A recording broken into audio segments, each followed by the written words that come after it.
are certainly the cleanest steps on Madison Avenue. That's how Mr. Dave wants them kept. Good morning. Good morning.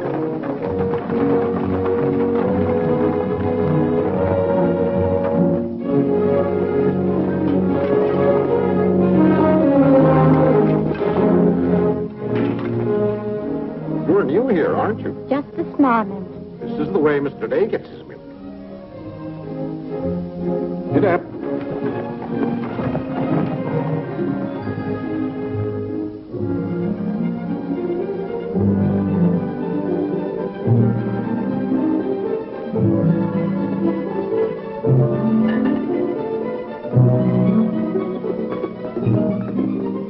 Annie, be careful of this dish. You could burn your hands. And keep the cover on till you're ready to serve them. Mr. Day likes his muffins hot. I'll do that.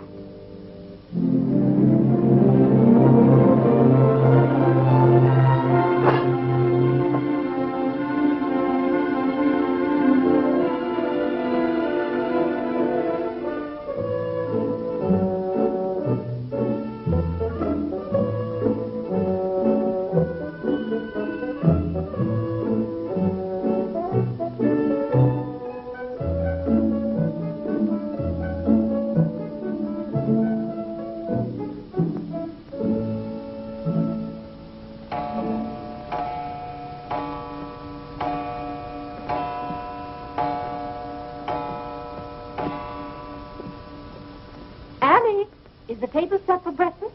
Yes, ma'am.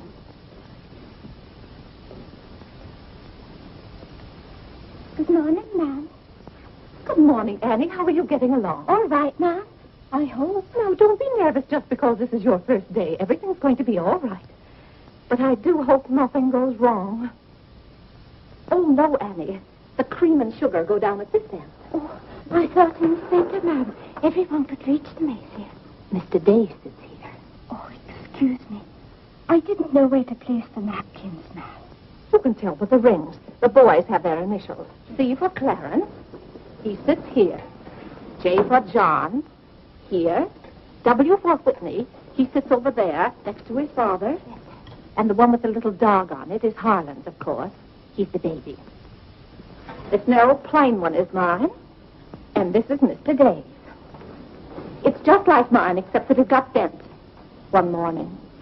Oh, and that reminds me, Annie, always have Mr. Day's coffee piping hot. Yes, ma'am. And whenever Mr. Day speaks to you, just say yes, sir. Don't be nervous. You'll get used to him. Yes, oh, that beautiful rubber plant. I'm so glad it came. You mustn't water it every day. Too much moisture makes it very unhappy. Oh, good morning, Mother. I thought you were still upstairs. Good morning, Clarence. Father must be talking to himself. A redhead. Did you sleep well, Mother? Yes, thank you, dear. Oh, golly, I'm hungry. Oh, and Annie, we always start with fruit in the morning, except the two younger boys who have their porridge and milk. Jiminy, another wreck on the New Haven. That always disturbs the stock market. Father won't like that. I do wish the New Haven would stop having wrecks if they knew how it upsets your father. My soul and body, Clarence, what's happened to your coat? Oh, it ripped open again. Margaret mended it for me, but it won't stay mended. Oh, dear. Well, I'll just have to speak to your father about a new suit of clothes. Clarence, why did you take my H2S so far out of our clothes closet? I've told you 100 times that closet's not to make experiments in. Phew. Good morning, Mother. John, have you been making those chemical smells again? No, Mother. I'm making an electric battery. It'll ring a bell and everything. You know your father doesn't like electricity. But, Mother, everything's going to be electricity. Not in this house. Oh, God! What's the matter, Claire? What's wrong? Where's my necktie? Which necktie? The one I gave you yesterday. It isn't pressed yet. I forgot to give it to Margaret. I told you distinctly I wanted to wear that necktie today. You've got plenty of neckties. Put on another one right away and come down to breakfast. I don't know what this world's coming to. Mother, may I have my breakfast early? I'm going to play baseball. 3. Whitney, before you leave the house, you have to study your catechism. But, Mother, they're going to let me pitch today. Good morning. Who won? The Giants, 7-3. Buck Ewing hit a home run. Let me see. Boys, don't wrinkle the paper before your father sees it. Mother, Could you ask me my catechism now? I think I know it. Well, let's see. What is your name? Whitney Benjamin. Who gave you your...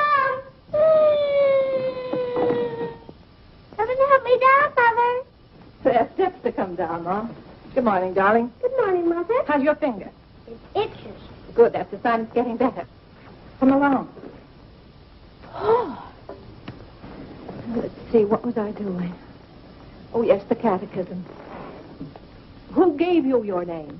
My sponsors in baptism, wherein I was made a member of Christ, the child of God, and an inheritor of the kingdom of heaven.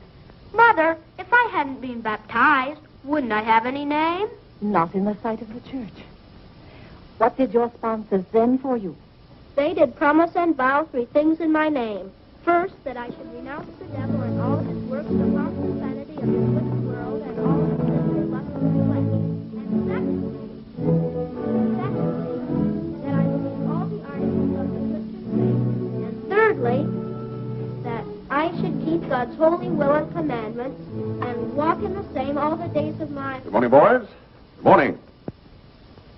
Good morning, Morning, Father. Father. Morning, Vinny. Have a good night? Yes, thank you, Claire. Good. Sit down, boys.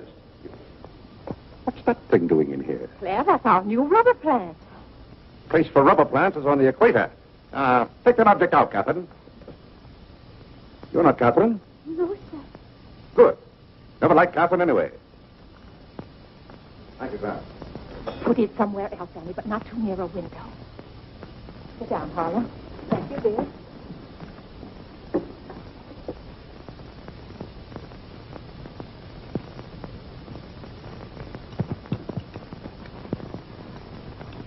Where did that dog come from? She'll behave, Mother. I'll talk to her. What did you say?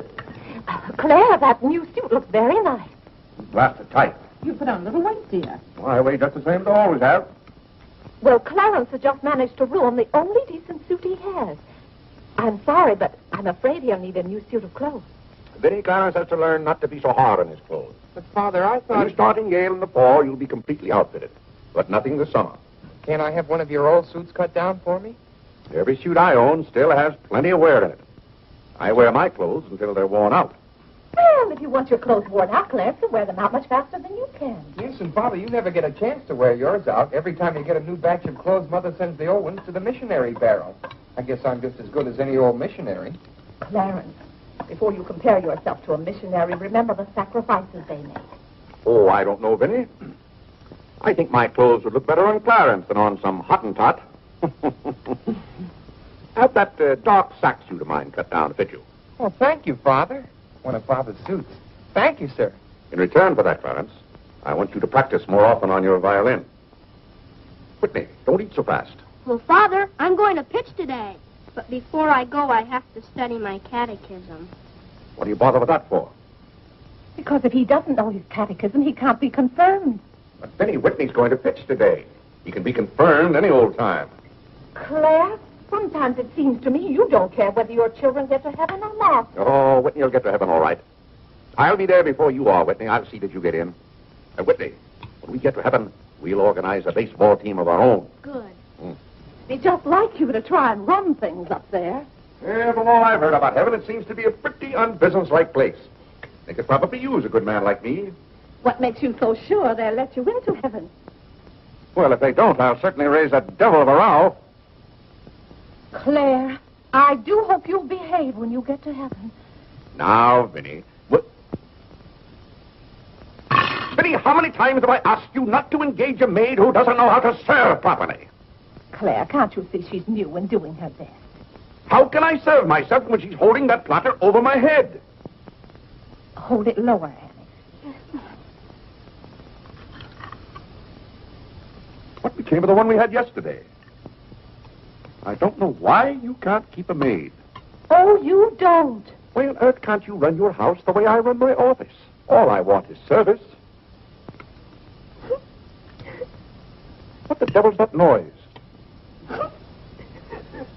It's Annie. Annie? Who's Annie? The maid. I'll take it, Annie. Claire, aren't you ashamed of yourself? What have I done now? You made her cry speaking to her the way you did. I never said a word to her. I was addressing myself to you. I do wish you'd be more careful. It's hard enough to keep a maid, and the uniforms just fit this one.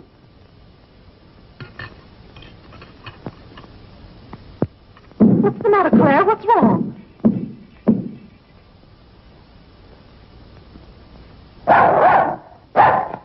What in the name of... Well, where did you come from? Who do you belong to? She's mine, Father.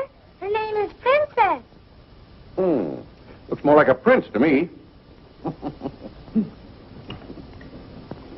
What's wanted? Margaret, this bacon's good. Oh, Well, it's good. yes, sir.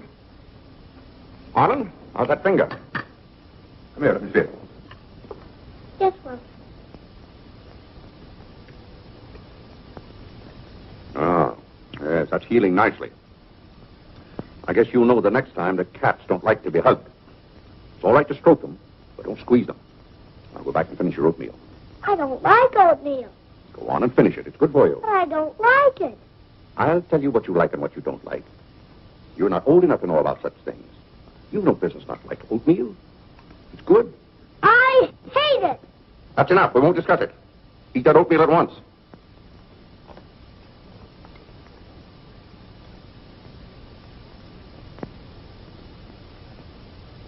Ugh.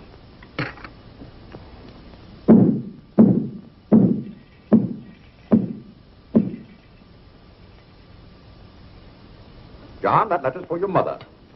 I finished my oatmeal, Father. May I be excused? Yes, Whitney, you may go. It's a good game. I will. Whitney? Yes, Mother. My catechism. Never mind this morning, darling. Run along. Thank you, Mother. What's wanted? Margaret, what is this? Coffee, sir. It is not coffee. You couldn't possibly take water and coffee beans and arrive at that. It's slops, that's what it is. Slops. Take it away. I come down to this table every morning hungry. Well, if you're hungry, Claire, why aren't you eating your breakfast? I am. Aunt Judith wants me to come up and visit her. Now, Vinny, I want no more relatives in this house. We are going to live here by ourselves, in peace and comfort. Claire, I was saying Aunt Judith wants me to visit her. Oh. Eat your oatmeal, dear. Now, what on earth is this? Dear friend Day, we are assigning you the exclusive rights to Staten Island for selling the Gem Home Pop-Up of popcorn. I think that's for me, Father. But then why isn't it addressed to Clarence Day, Jr.? Oh, it is. I wouldn't get mixed up in popcorn, Clarence. It's too indigestible. Confounded, another wreck on the New Haven. If you please, ma'am, there's $1 due on a package. It's from Lewis and Congers. Oh, yes, those kitchen knives I ordered. Make a memorandum of that, Vinny. $1, and whatever it was for. Of course, Claire. I must have a record of what is spent running this house. I've never understood what good a record is after the money's gone. There's just $1, Margaret. Vinny, this house must be run on a business basis. Of course, dear. That's what the household accounts are for. Oh, Claire, it's 8:30. You don't want to be late at the office. Plenty of time. Annie, clear the table now. Yes, Mom, I'll do that. Clarence, John, Yes, Mother? you boys go up and move the small bureau from my room into yours. Who's coming? Cousin Cora, and she's bringing a friend with her, a young girl. A girl? You will have to help entertain her, Clarence. Oh, Mother, do I have to? Wait till Father finds out we've got visitors. There'll be a rumpus. John, don't criticize your father. He's very hospitable. After he gets used to the idea. I like coffee. I like tea. I like the girls, and the girls like me. Well, I don't like girls, and they don't like me. Oh, God! Go on, boys, go on. What's the matter, Claire? What's wrong? How did that get in this room? Now, Claire, how was the new maid to know? Well, keep that abomination out of here. All right, I'll take it. Oh, Claire, dear, I'm afraid I'm going to need some more money. You were complaining about the coffee this morning. Well, that nice French drip coffee pot is broken, and you know how it got broken. Never mind that, Vinny. As I remember, that coffee pot cost $5 and something. I'll give you $6. When you get it, Vinny, enter the exact amount in the ledger. Of course, Claire. We can't go on month after month having the household accounts in such a mess. No. And I thought of a system that will make my bookkeeping perfect. Well, I'm certainly relieved to hear that. All we have to do is open charge accounts everywhere. And the stores will do my bookkeeping for me. Now, wait a minute, Vinny. Then, when the bills come in, you'd know exactly where your money had gone. Yes, I certainly would. Vinny, we get enough bills as it is. Claire, dear, don't you hate those arguments we have every month? I certainly do. Not to have those, I should think, would be worth something to you. Well, I'll open an account at Lewis and Conger's and one at McCreary's to start with. Thank you, Claire. We'll see how it works out. Thank you. Oh, the rector's coming to tea today. The rector? Well, I'm glad you warned me. I'll go to the club. Don't expect me home until dinner time. Claire, dear, I do wish you'd take a little more interest in the church. Getting me into heaven is your business, Vinny. If there's anything wrong with my ticket when I get there, you can fix it up. Everybody loves you so much, I'm sure God must too. I'll do my best, Claire. It wouldn't be heaven without you. If you're there, Vinny, I'll manage to get in some way, even if I have to climb the fence. Sweet Marie, come to me, sweet Marie. Margaret! Margaret! Oh, yeah! What's the matter, Claire? What's wrong? Why did God make so many dumb fools and Democrats? Oh, politics. Yes, but it's taking the bread out of our mouths. Honest Hugh Grant. Honest Bah. Fine mayor you turned out to be. If you can't run this city without raising taxes every 5 minutes, you'd better get out. Let someone who can. Richard Croker's running this town, and you're just his cat's paw. Tell me this. Are these increased taxes going into public improvements, or are they going into graft? Answer me that honestly if you can, Mr. Honest Hugh Grant. You can't. I thought so. Bah. You were elected to office on the promise that you would put an end to all this thievery and corruption. Have you put an end to it? No. You've encouraged it. Every day there's some new raid on the public treasury. If you don't stop plundering the pocketbooks of the good citizens of New York, we're going to throw you and your boodle board of aldermen out of office. I'm warning you for the last time. Robbery. That's what it is. Highway robbery. Annie. If Annie. you think we're going to submit to this... Take this fresh cup of coffee in to Mr. Day. Tell you, sir. But Mr. Day, it's Real got a estate owners visitor. of New York City are not going to tolerate these conditions any Nonsense. longer. Run along enough. We pay you a good round sum to watch after our interests, and all we get is inefficiency.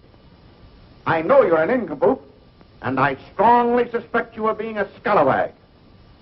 You're not going to escape your legal responsibilities. Legal responsibilities? By God, I mean criminal responsibilities. Don't think for 1 minute we're going to let you escape. We're going to throw you into jail.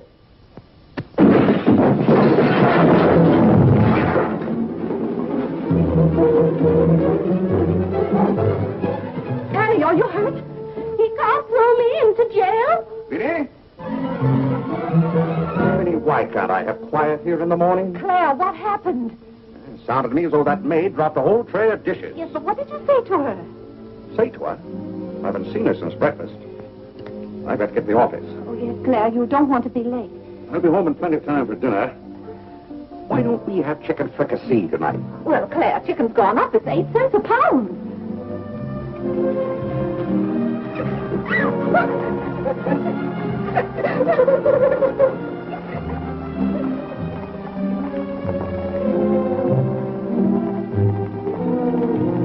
Where the devil's she going, dressed up like that? Claire, you've done it again. How could you? Could I what?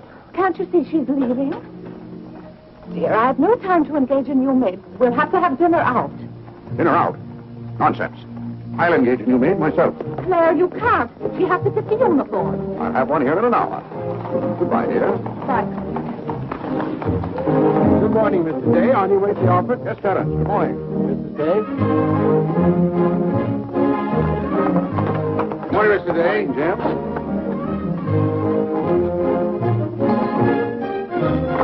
Get in. Get in.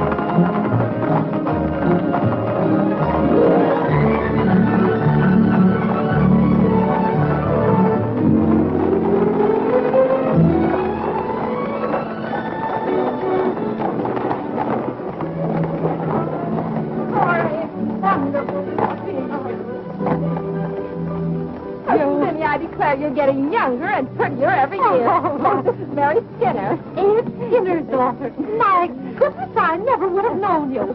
Just leave your things out here and come right on in. I heard my father talk so much about you, Mrs. Skinner. Did he tell you how he used to dip my pigtails in the inkwell at school?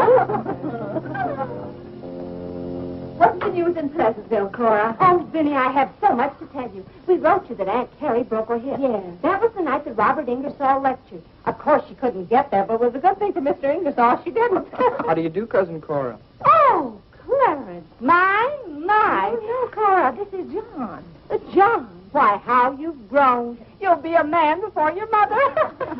John, this is Mary Skinner. How do you do?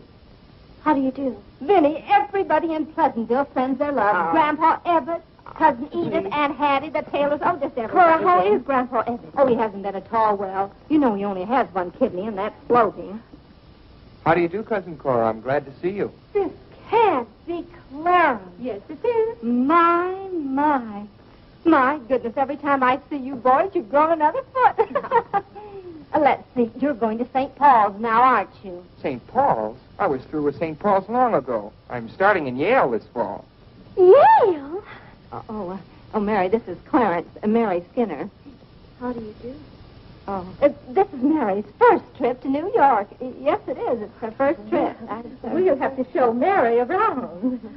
Oh, I tell you, I'll ask Mr. Day to take us all to Delmonico's for dinner tonight. Delmonico's? Think of that, Mary. Delmonico's. And Cousin Clara's such a wonderful host. Well, I know you girls want to freshen up, so come upstairs. Clarence, get their bags. I've given you girls Clarence's room, but he didn't know about it. So Now, Vinny, I don't want you to... Yeah, the little thing down here. bother about us. That's it. John, get their old bags. Oh, you play the violin. Well, I fool with it a little. You're just being modest. No, really, I play the piano. Not awfully well, but... Now, you're being modest. Do you ever play duets? Well, I haven't up to now. Neither have I. Up to now.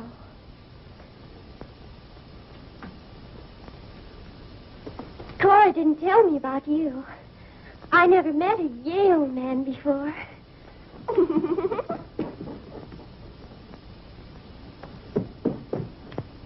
What's happened to you? Nothing. I feel fine.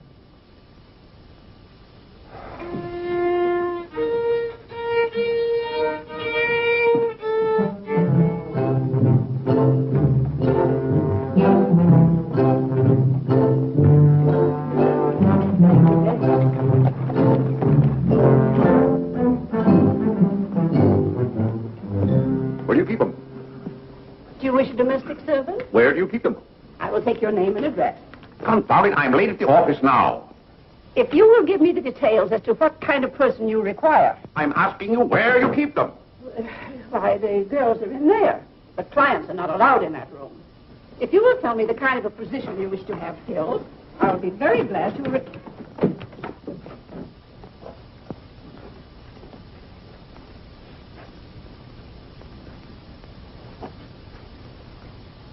You stand up, please. Sir, this is quite against the rules. I must know what you want the girl for. I'll take that one. What's your name? Hilda, sir. Hilda, you go right over to 420 Madison Avenue.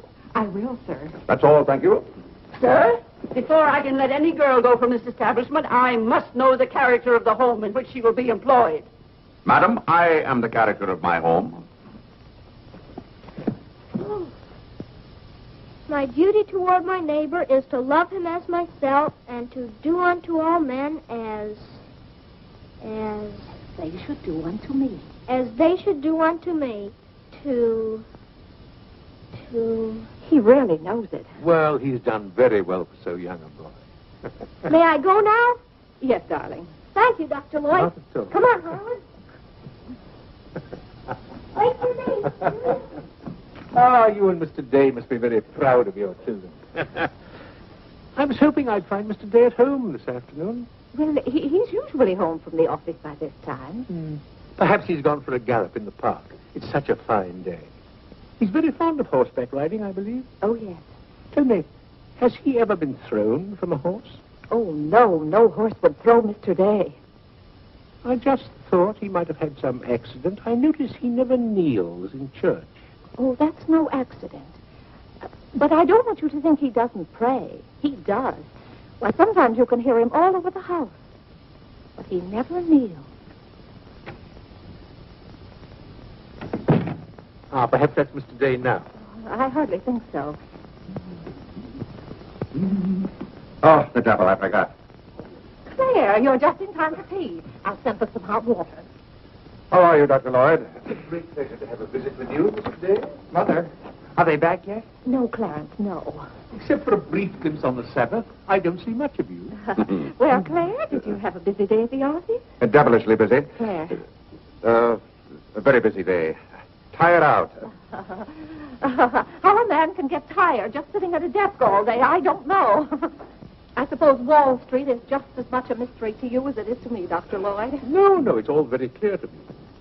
My mind often goes to the businessman. The picture I'm most fond of is when I envision him at the close of the day's work. I see him pausing in his toil, and it comes over him that all those figures of profit and loss are without importance or consequence. Vanity and dust. Well, I'll be... Claire? Yes, ma'am. Delia, some more hot water, please. Yes, ma'am. Who's that? The new maid. Where's the one I sent this morning? The uniform didn't fit. I like the one I picked out better. Claire, Dr. Lloyd wants to tell us about the plans for the new edifice. The new what? The new church. You knew we were planning to build a new church. Of course, we're going to have to raise a large sum of money. Well, personally, I'm against the church hopping, skipping, and jumping all over the town. So any contribution I make will have to be a small one. The amount everyone is to subscribe has already been decided. Who decided it? After considerable thought, we voted that our supporting members should each contribute a sum equal to the cost of their pew. I paid $5,000 for my pew. Yes, Claire, that makes our contribution $5,000. That's robbery. Do you know what that pew was worth today? $3,000. That's what the last one sold for. I've taken a dead loss of $2,000 on that pew already. Frank Baggs sold me that pew when the market was at its peak. He knew when to get out. And I'm warning you, Vinny, if the market ever goes up, I'm going to unload that pew. Clarence Day, how can you speak of the temple of the Lord as though it was something to be bought and sold on Wall Street? Now, Mrs. Day, your husband is a practical man. We've had to be practical about the new church. We have all the facts and figures. Oh? What's the property worth where we are now? Oh, let's see. Is it $40,000? I know the figure has a 4 in it. What's the new piece of property going to cost you? I think the figure I heard mentioned was $85,000.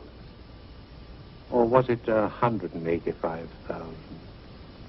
Dr. Lloyd, you preached that someday we'll all have to answer to God. We shall indeed. Well, I hope God doesn't ask you any questions with figures in them.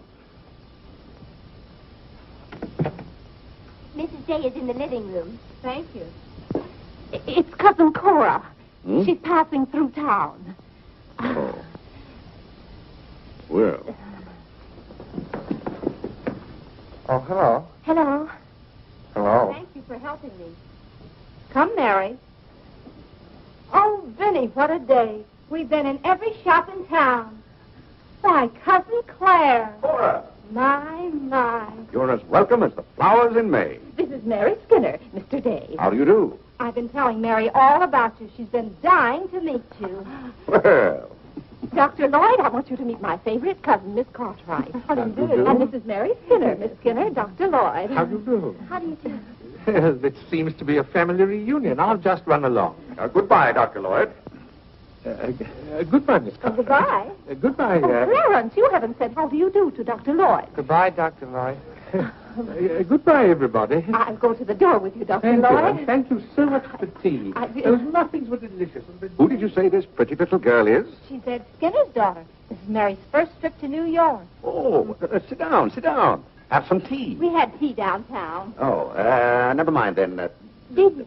Delia, sit down, sit down. Even if you have had tea, you can stay and visit for a while. As a matter of fact, why don't you both stay to dinner? That's all arranged, Claire. Cora and Mary are going to have dinner with us. Fine, fine. Of course, you just have to take potluck. Well, I'd hardly call it pot. Claire, did you know the girls are going to visit Aunt Judith in Springfield for a whole month? Fine. Now, how long are you going to be in New York, Cora? All week. Splendid. We'll hope to see something of you. Well, you certainly will. Cora, did you find anything you wanted in the shop? Oh, I can't wait to show you. Oh, but I'm afraid some of these packages can't be opened in front of Cousin Claire. Shall I leave the room?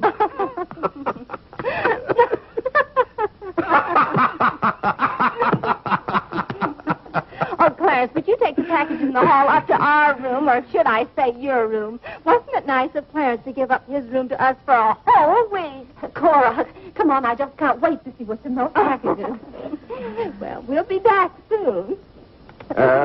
Vinny, I wish to speak to you before you go upstairs. I'll be down in just a minute, Claire. I wish to speak to you now. I'll be up in just a minute, Cora. It's all right, Vinny. Come along, Mary. Are those two women encamped in our house? Now, Claire. Answer me, Vinny. Now, Claire, you know... Answer me! Just a minute. Clarence.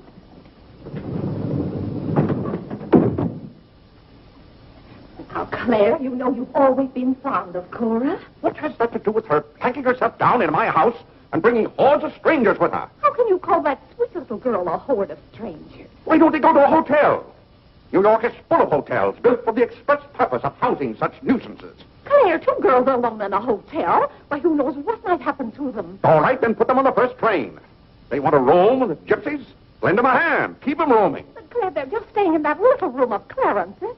The trouble is they don't stay there. They stay in the bathroom. Every time I want to take my bath, it's full of giggling females, washing their hair. I tell you, I won't have it. Send them to a hotel. I'll pay the bill gladly, but get them out of here. Father, I'm afraid they can hear you upstairs. Then keep those doors closed. Clarence, you open those doors. Open them all the way. Now, Claire, you be quiet and behave yourself. They're here, and they're going to stay here. That's enough, Vinny. I want no more of this argument.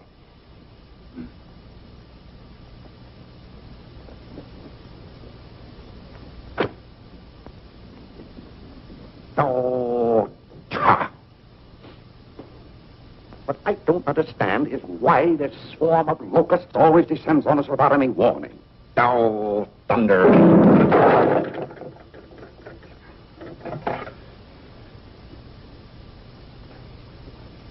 Vinny. Dear Vinny.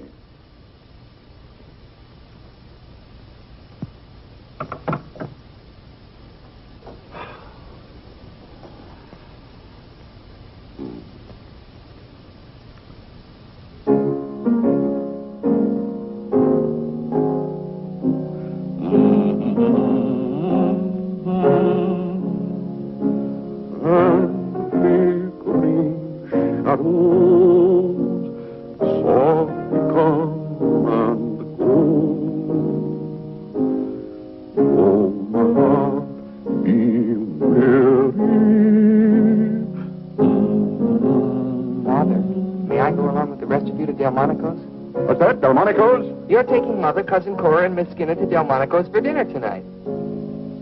Oh, Gad! I won't have it. I won't have it. I will not have my life arranged for me. I bought this house for my own comfort. I will not submit myself to this indignity. Now, Claire, what's the matter? I won't stand it. By heaven, I won't stand it. Clarence. Do I understand that I am not permitted to have dinner in my own home? Claire, a little change will do you good. I have a home to have dinner in, and any time I can't have dinner at home, this house is for sale. Well, Claire, you can't have dinner here tonight because it isn't ordered. And besides, Cora and Mary want to see something of New York. Well, that's no affair of mine. I am not a guide to Chinatown and the Bowery. Oh, Mr. Day, I just love your house. I could live here forever.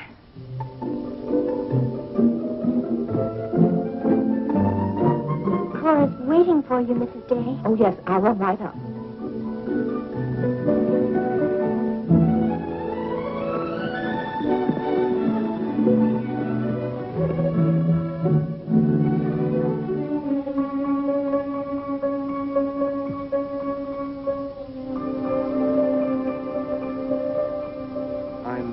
Glad you like our house, Miss Skinner. I like it very much, Mr. Day. Praise from a stranger is approbation indeed. At home, our living room is green. I like green. I like green, too. Red's my favorite color. It's an interesting thing about colors. Red's a nice color in a house, too, but outside, too much red would be bad. I mean, for instance, if all the trees and the grass were red. Outside, green's the best color. That's right. I never thought of it that way. But when you do think of it, it's quite a thought. I bet you make your mark at Yale. Oh. My mother wants me to go to college. Do you believe in girls going to college? Well, I guess it's all right if they want to waste that much time. Before they get married, I mean. I'm glad you're fond of music, Mr. Day. Oh, look, a new youth companion. John enjoys the youth companion. John. Won't you sit down? Oh, thank you. It tells all about connecting batteries in series. John, Miss Skinner and I were talking. Oh, that's all right. You won't bother me. Jiminy, that's where I made my mistake. I didn't mix enough blue vitriol with it.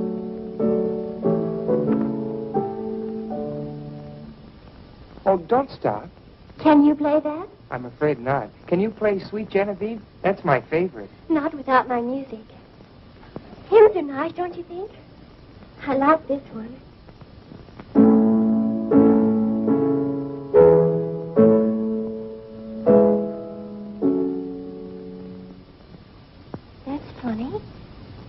The words are the same, but it's the wrong tune.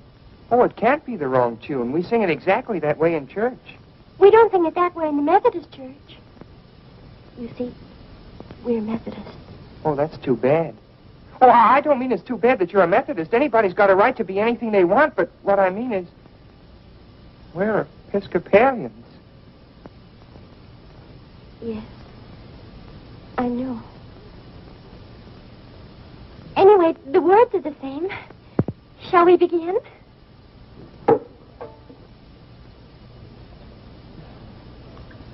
Now.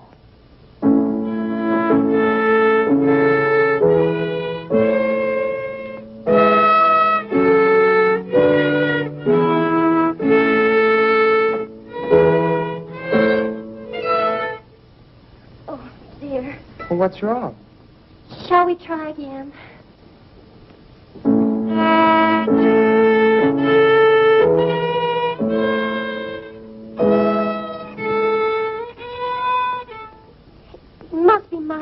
Oh, no, it's my fault. No, you're the Episcopalian.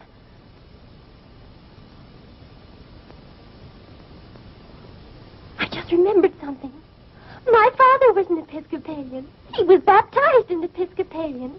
He was an Episcopalian right up to the time he married my mother. She was the Methodist. Oh. Oh, well, let's try it again, then.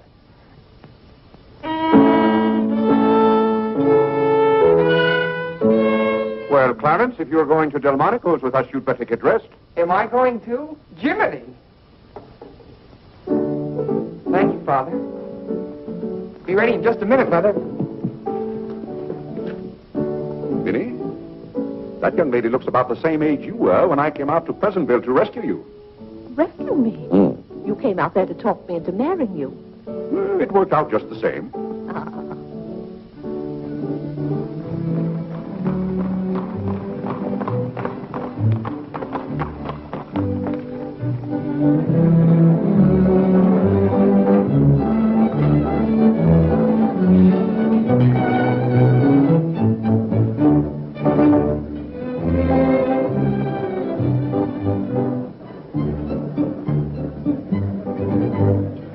L'addition, François. Oui, monsieur, tout de suite.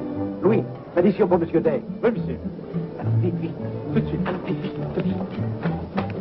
Cette sauce diable était délicieuse. Merci, monsieur. Je suis content que monsieur soit satisfait. Merci, monsieur. Bon. Fred. Oui. No cooking like the French. Claire, it was so nice of you to invite Cora and Mary here their first night. It's been a pleasure. Mr. Day, have you always been an Episcopalian? I've always gone to the Episcopal Church, yes. But you weren't baptized in Methodist or anything, were you? You were baptized in Episcopalian? Come to think of it, I don't believe I was ever baptized at all. Claire, that's not very funny, joking about a subject like that. I'm not joking. I remember now, I never was baptized. Claire, that's ridiculous. Everybody's baptized. What? I'm not. No one would keep a little baby from being baptized. You know father or mother, free thinkers, both of them. They thought their children should decide those things for themselves. But Claire... I remember when I was 10 or 12 years old, Mother set out to give some thought to it, but I never got around to having it done to me. Claire, do you know what you're saying? Yes, I'm saying I've never been baptized. Then something's got to be done about it right away. Now, Biddy, don't get excited over nothing. Why haven't you ever told me? Well, what difference does it make? I've never heard of anyone who wasn't baptized. Even the savages in darkest Africa. It's all right for savages and children. But if an oversight was made in my case, it's too late to correct it now.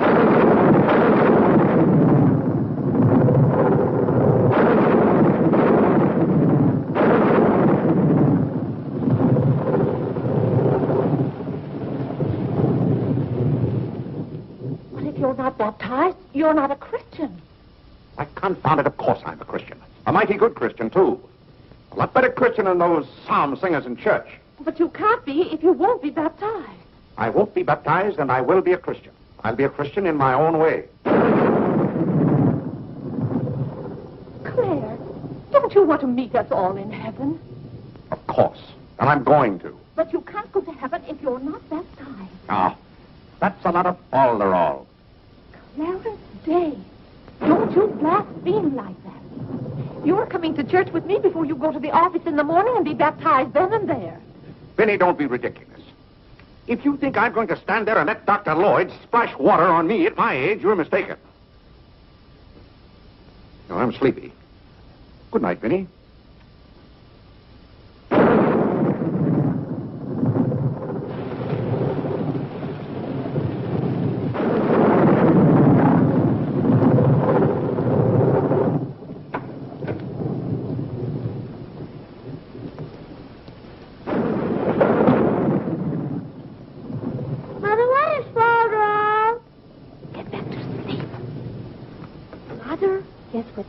Father hasn't been baptized, he hasn't any name.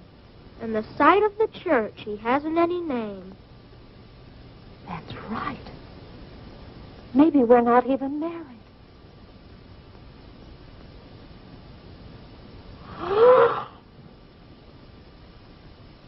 We, thine unworthy servants, do give thee most humble and hearty thanks for all thy goodness and loving kindness to us and to all men. We bless thee for our creation, preservation, and all the blessings of this life. But above all, for thine inestimable love in the redemption of the world by our Lord Jesus Christ. For the means of grace, for the hope of glory. And we beseech thee, give us that due sense of all thy mercies, that our hearts may be unfeigned at them. And that we show forth the not only with our lips, but with our tongue, by giving up ourselves to thy service, and by walking before thee in holiness and majesty all our days. Through Jesus Christ our Lord, to whom, with thee, and the Holy Ghost, be all honor and glory, world without end. Amen. The grace of our Lord Jesus Christ, and the love of God, and the fellowship of the Holy Ghost, be with us all evermore. Amen.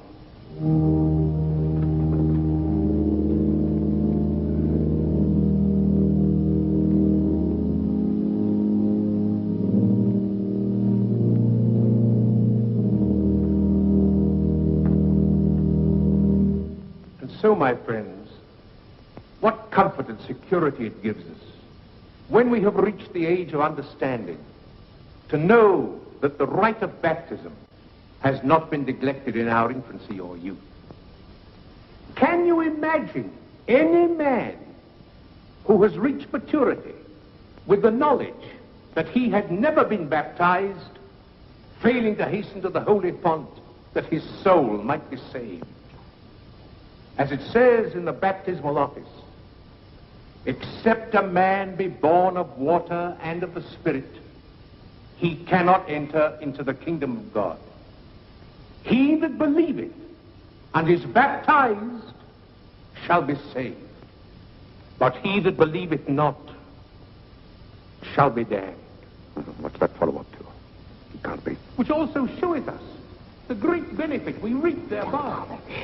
He that is baptized showeth great benefit. But he that believeth not cannot enter into the kingdom of God. For the promise is to you, to your children. Doubt ye not, therefore, but earnestly believe.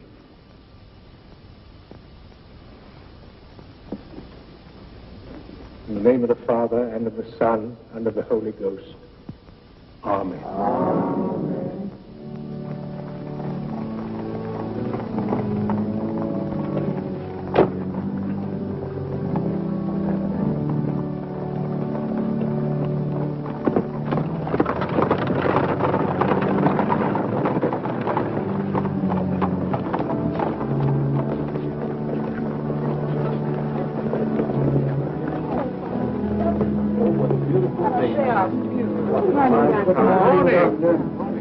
This is William Tyler Wickersham. And this is Wilhelmina Eugenia Wickersham.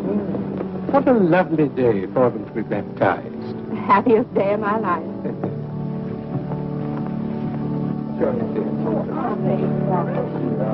Lovely. Thank you, Mrs. Dale.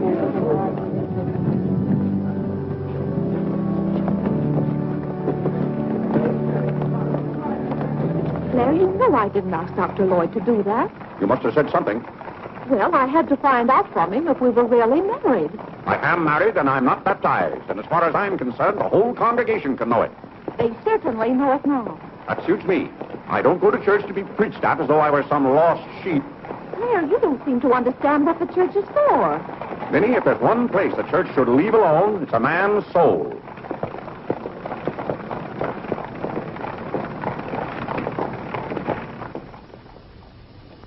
Well, he's going to be baptized, Cora. You mark my word. I just couldn't go to heaven without Claire. Why, I get lonesome for him even when I go to Ohio. It's awfully hard on a woman to love a man like Claire so much. Oh, men are so aggravating. They take everything for granted. They certainly do. You know, I don't believe Claire has come right out and told me he loves me since we've been married. Of course, I know he does because I keep reminding him of it. You have to keep reminding them, Cora. Minnie, the table isn't set for dinner yet. I'll be back in a minute, Cora. We're having it after Cora and Mary go to the train. Their cab's coming at 1 o'clock. Cab? The horse cars go right past the door. But, Claire, they have those heavy bags. Cabs are a waste of money. Well, if dinner's going to be delayed, I'll work on this month's bills. What are they? Now, Claire, it isn't fair to go over the household accounts when you're hungry. Vinny, where are those bills? They're in the library on your desk. Oh. I didn't know dinner was going to be late. No one ever tells me anything in this house. Back home I ride all the time. I love horses. The horse is my favorite animal. Well, goodness, where have you two been? Clarence wanted to show me his grandfather's house. You'll have to hurry and finish your packing. It won't take me long. Can I help you pack? Clarence! Clarence, why didn't you kneel in church today? I just couldn't. If it's because your father doesn't kneel, you must remember he wasn't brought up to kneel in church. But you were. Has it anything to do with Mary? I know she's a Methodist. Oh, no, Mother. Methodists kneel. Mary told me. They don't get up and down so much, but they stay down longer. Clarence, you want to kneel, don't you? Oh, yes, I wanted to kneel today. I tried. You saw me try, but I just couldn't. Is that suit of your father's too tight for you? No, it's not too tight. Well, what is it? Mother, very peculiar things have happened to me since I started to wear this suit. I can't seem to make these clothes do anything Father wouldn't do. Oh, that's nonsense, Clarence. And not to kneel in church is a sacrilege. Making Father's trousers kneel seemed more of a sacrilege. Clarence! Do you know what happened at Dora Wakefield's party for Mary last night? We were playing musical chairs, and some girl sat down suddenly right on my lap where I jumped up so fast she almost got hurt. She was sitting on Father's trousers. Well, Mother, I've got to have a suit of my own. My soul and body. Well, you'll just have to talk to your father about it. I'm sure if you approach him the right way, tactfully, he'll see. Oh, excuse me. Gracious. It didn't take you very long. Well, I'll see about your box lunch for the train. Remember, it's Sunday.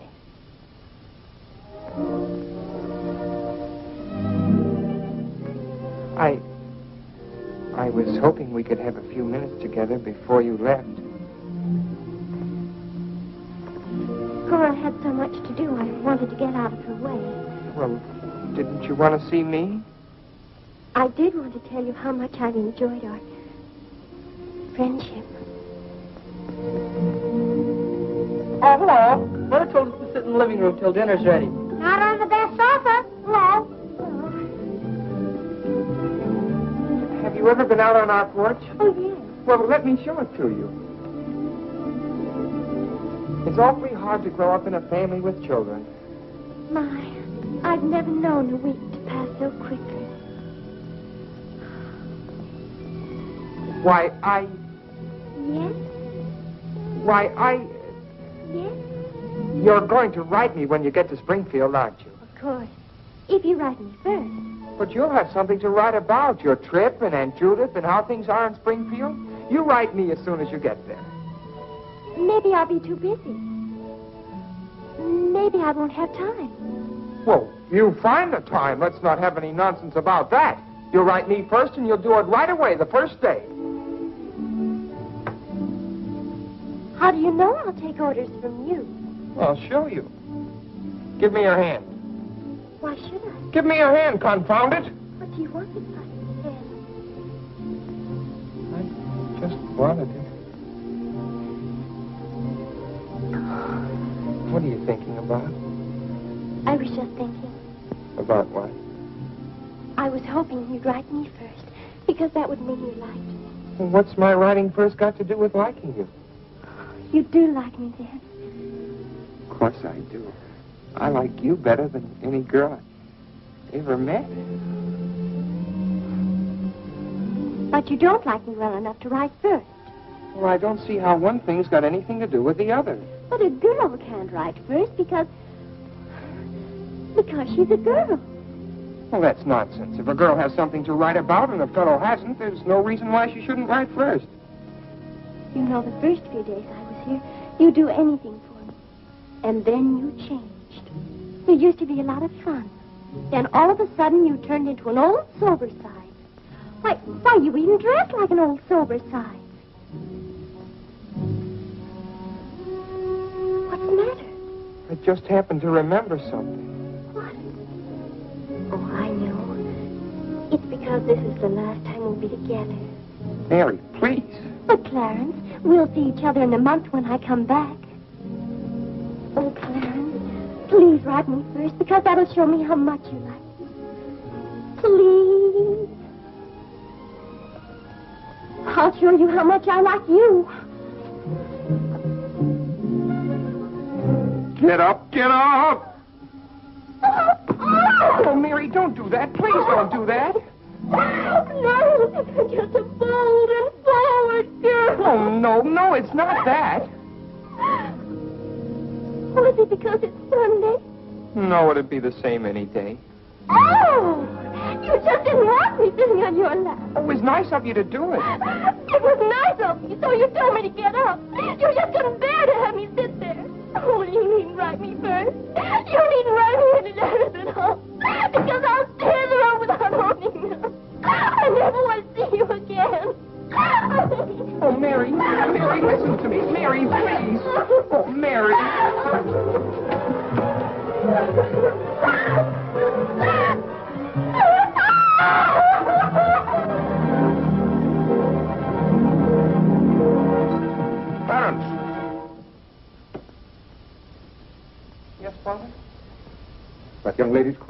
in tears. What's the meaning of this? I'm sorry, Father. It's all my fault. Nonsense. What's that girl trying to do to you? Well, no, she wasn't. It was...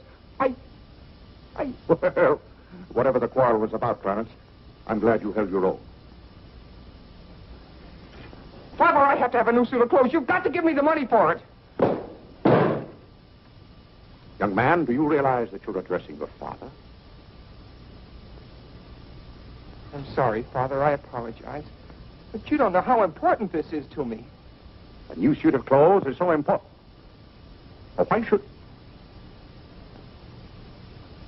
Clarence, has your need for a new suit of clothes anything to do with that young lady? Yes, Father. My Clarence.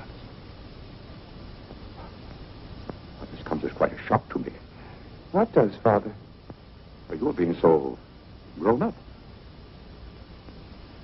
Still, I might have known if you were going to college this fall.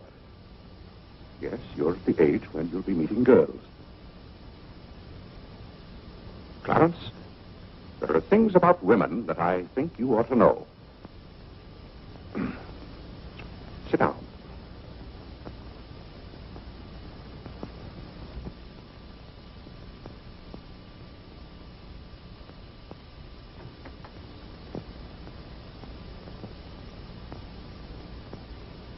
Yes, I think it's better for you to hear this from me than to have to learn it for yourself.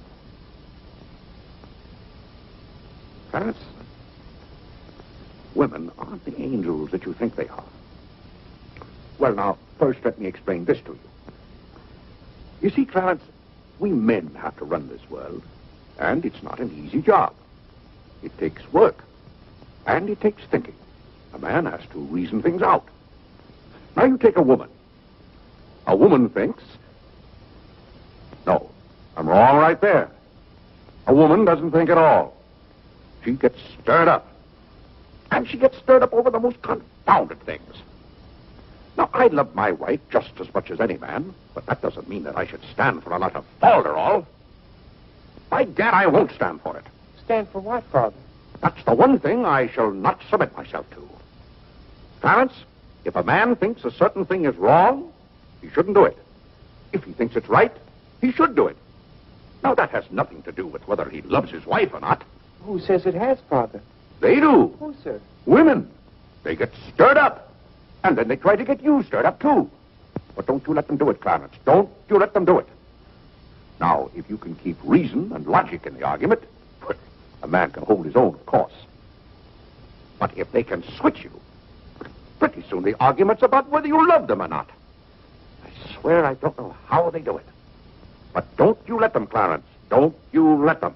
I see what you mean so far, Father. If you don't watch yourself, love can make you do a lot of things you don't want to do. Exactly. But if you do watch out and know just how to handle women, then you'll be all right. All a man has to do is be firm. You know how sometimes I have to be firm with your mother. Yes, but Father, what can you do when they cry? Well, that's quite a question. You just have to make them understand that what you're doing is for their good. I see. Now, Clarence, you know all about women.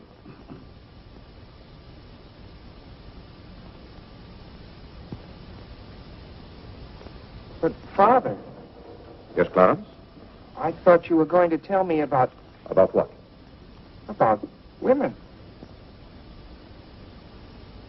Clarence, there are some things gentlemen don't discuss. I've told you all you need to know. The thing for you to remember is be firm.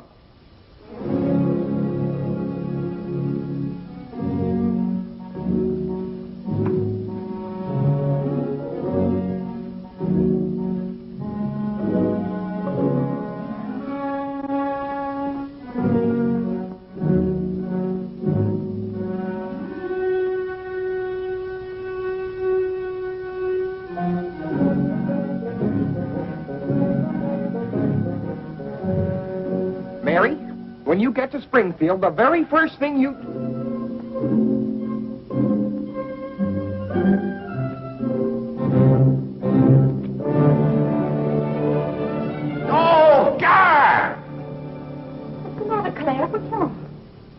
Sit down, Vinny.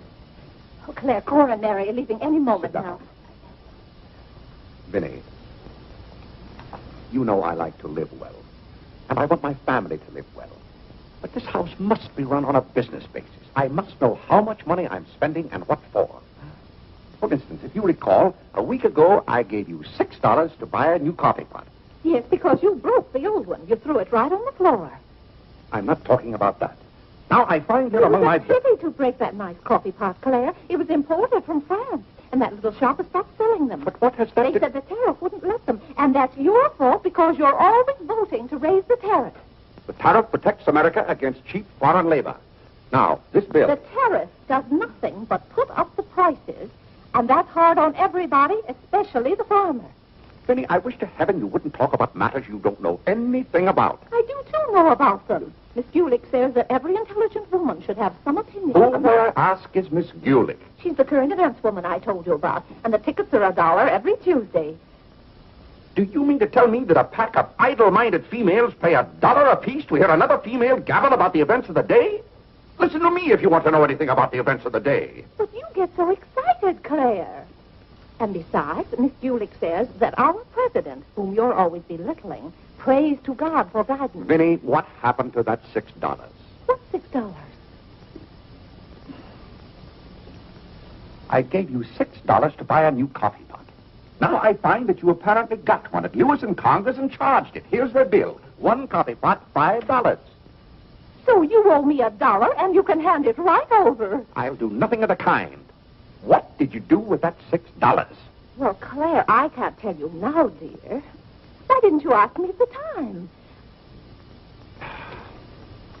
I give up. Wait a minute.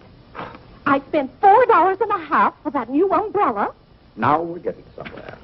One umbrella, $4.50. And that must have been the week I paid Mrs. Tobin for 2 extra days washing. Mrs. Tobin. That's $2 more. $2. That makes $6.50, and that's another 50 cents you owe me. I don't owe you anything. What you owe me is an explanation of where my money's gone. I do the best I can to keep down expenses. You know yourself, Cousin Phoebe spends twice as much as we do. Don't talk to me about your cousin Phoebe. You talk about your own relatives enough. That's not fair, Vinny. When I talk about my relatives, I criticize them. I can't even speak of Cousin Phoebe. You can speak about all you want to. But I won't have Cousin Phoebe or anyone else dictating to me how to run my house. I didn't say a word about her dictating. Claire, you know she isn't that. You said... Well, I don't know what you said now. You never stick to the point. Now, we're going over this account book, item by item. I find here a bill for $38. I don't know what you expect of me. I tire myself out chasing up and down those stairs all day long, trying to look after your comfort, to bring up our children. I do the mending and the marketing. Now you want me to be an expert bookkeeper, too.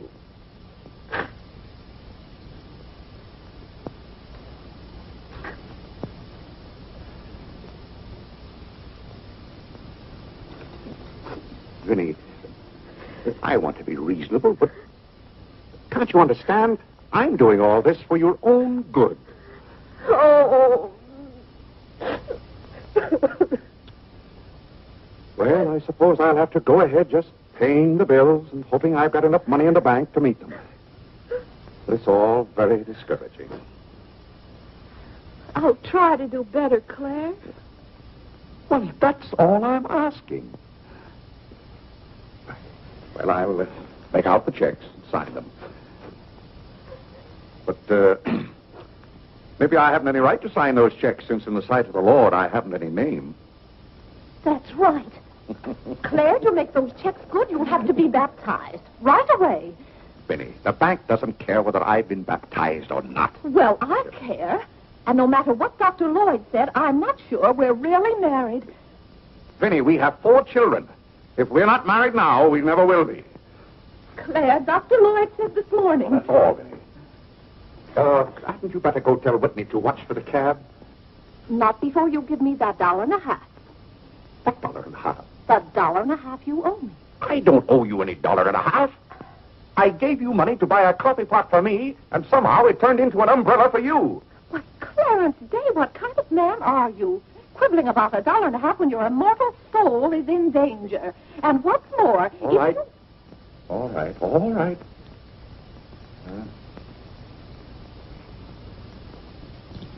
Thank you, Claire. Now the accounts are all straight again.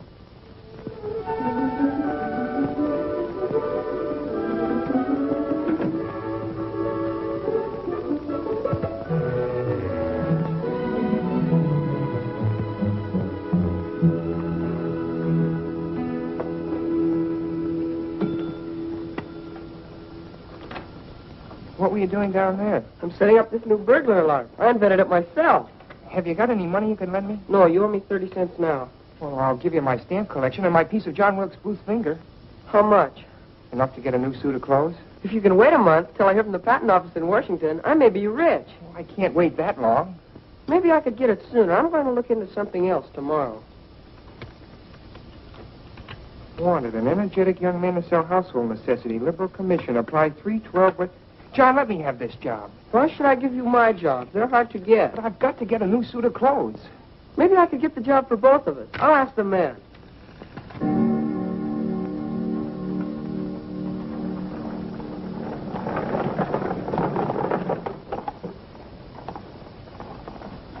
The cab's here, Father. Oh, thank you, Whitney. Vinny, Cora, the cab's here. John, go up and get their bags. Yes, sir. Here's the lunch for the train, sir. Taken out for the cab. Who's that one? It's Ellen. Delia left yesterday. I don't know where your mother finds them. Now, Vinny, don't you let Claire worry about us. We have plenty of time. Take the bags right on out, John. Yes, sir. Well, goodbye, Clarence. It was so nice to see Goodbye, you again. Cousin Cora. Goodbye, Whitney. Now, you be a good boy. Goodbye, Cousin Cora. Goodbye, Harlan. Goodbye. Keep out of mischief. Come along, everybody. Don't keep the cab waiting. Cabs cost money. If there's one thing Mr. Day can't stand, it's to keep a cab waiting. Any waiting to do, there's a waiting room at the Grand Central Depot just for that. Mary, aren't you even going to shake hands with me? I don't think I'd better. You may remember that when I get too close to you, you feel contaminated. Mary, you're going to write to me, aren't you? Are you going to write first? No, Mary. There are times when a man must be firm. Mary, Mother says you better hurry out before Father starts yelling. It's Sunday. Goodbye, John. I'm very happy to have made your acquaintance. Thank you. May I help you? No, thank you. Take care of yourself. Goodbye, Mr. Day. Goodbye, Mary. Goodbye, Mrs. Day. I've had a wonderful Goodbye, Mary. Bye-bye. Bye. Goodbye, Cousin Claire. Goodbye, Cora. Goodbye, Cora.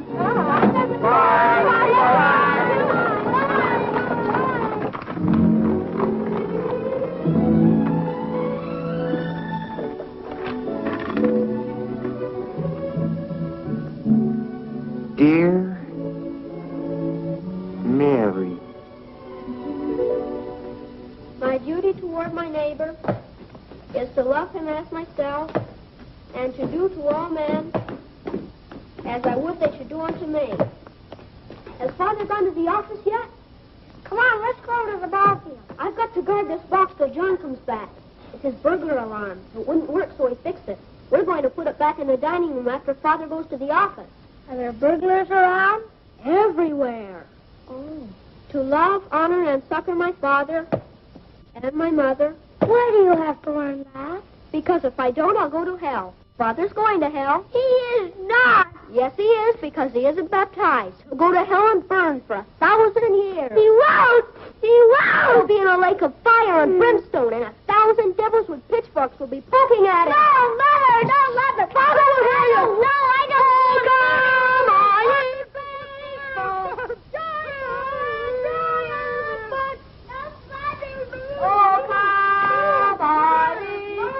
That noise. Just singing, Father. You boys be quiet. You know your mother isn't feeling well. Yes, Father.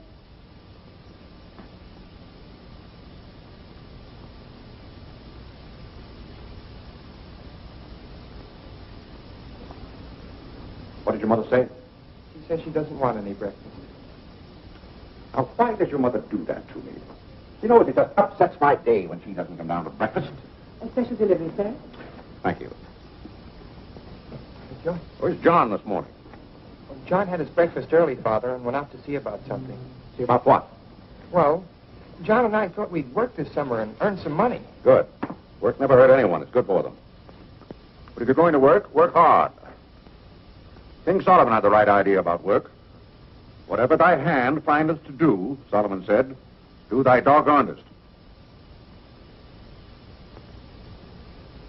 Well, I don't understand this at all. Here's a letter from some woman I never even heard of. Oh, Father. Oh, Gad! What is it, Father?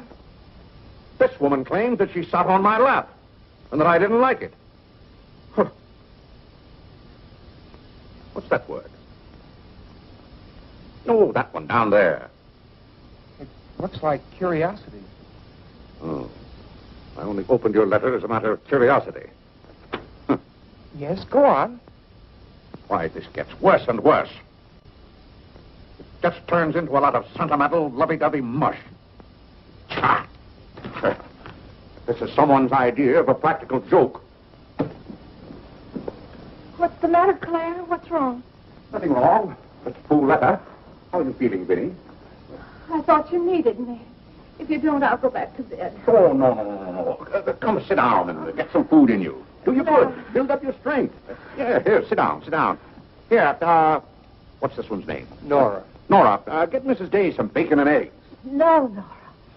Bring me a cup of tea up to my room. Yes, ma'am. Oh, Vinny, it's just weak to give in to an ailment.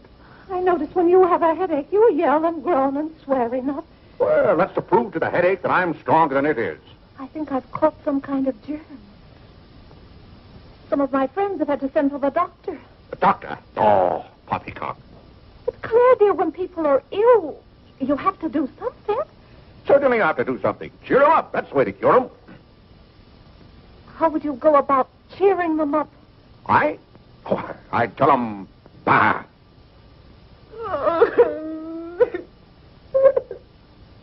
What have I done now? Oh, Claire, hush up.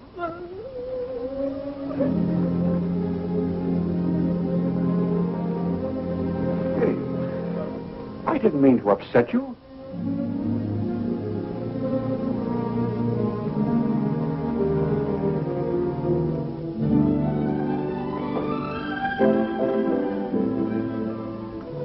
Dear Clarence.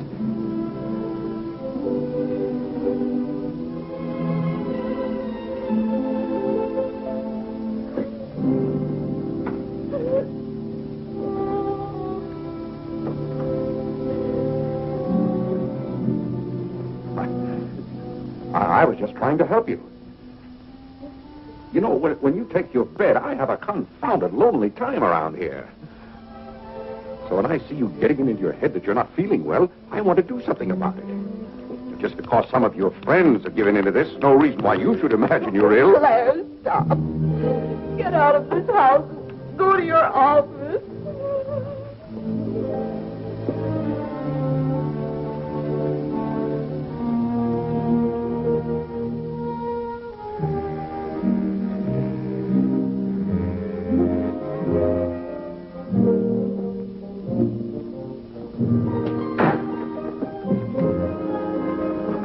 Did you get the job? Yes, for both of us. Look, I've got it with me. What is it? Medicine. Medicine. You took a job for us to go out and sell medicine? But it's wonderful medicine. Look what it cures. A sovereign cure for cold, coughs, catarrh, asthma, quinsy, and sore throat. Poor digestion, summer complaint, colic, dyspepsia, heartburn, and shortness of breath. Lumbago, rheumatism, heart disease, giddiness, and women's complaints. Nervous prostration, St. Vitus dance, jaundice, la grippe, proud flesh, pink eye, seasickness, and pimples. It's made from a secret formula known only to Dr. Bartlett. We get 25 cents commission on every bottle we sell, and he's giving us the territory of all Manhattan Island. Well, lots of fathers and mothers' friends have some of those diseases. Let's start out by calling on them. Yes. Oh, what if they ask us if we use it at our house? Oh, yes, it would be better if we could say we did. Excuse me? Oh, is that the tea for Mrs. Day? Yes. Oh, I'll take it up to her. Thank you. Right away now while it's hot. What's the matter with Mother? I don't know. She was just complaining. Say, it says here it's good for women's complaints. Here.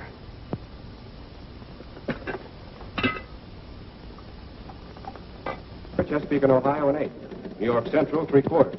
I'd like to see Mr. Day about those Morris and Essex apartments. They're very busy this morning. You'll have to wait.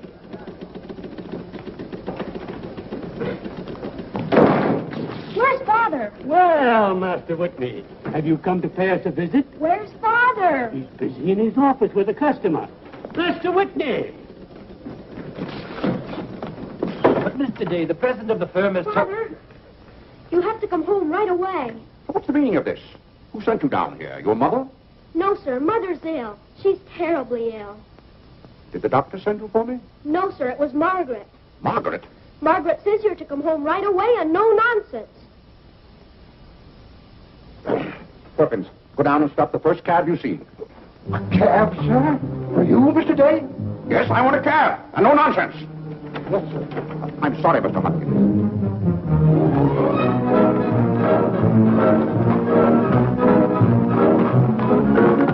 Confound you, can't you go any faster? All right. Here. Get up there, you hear me? Get up!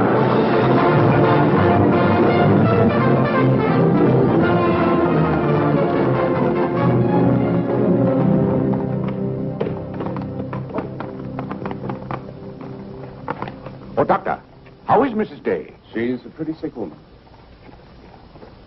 Oh, what's wrong with her? Well, do you know or don't you? What did Mrs. Day have for breakfast this morning? Not a thing. I tried to get her to eat something, and she wouldn't. I can't understand it. Understand what? These violent attacks of nausea. It's almost as though she were poisoned. Poisoned? Let me take your cab. I'll try not to be gone more than 10 or 15 minutes. And, Mr. Day, you're not to go into a room. You'd better get her well. Right away, or you'll hear from me. Turn west on 47th Street. Yes, yes.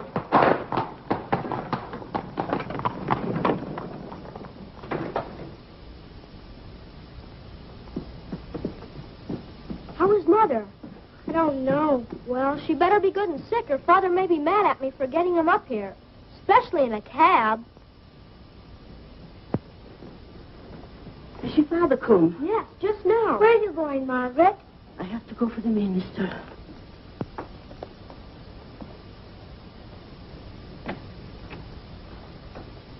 I guess the minister's coming to baptize Father, so I won't have to go to hell. You can't be baptized in a house. You've got to have water. We have lots of water. Not the right kind.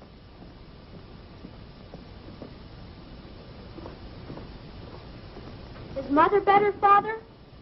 How can I tell? She wouldn't let me in the room with her. These confounded doctors never know what's the matter with anybody.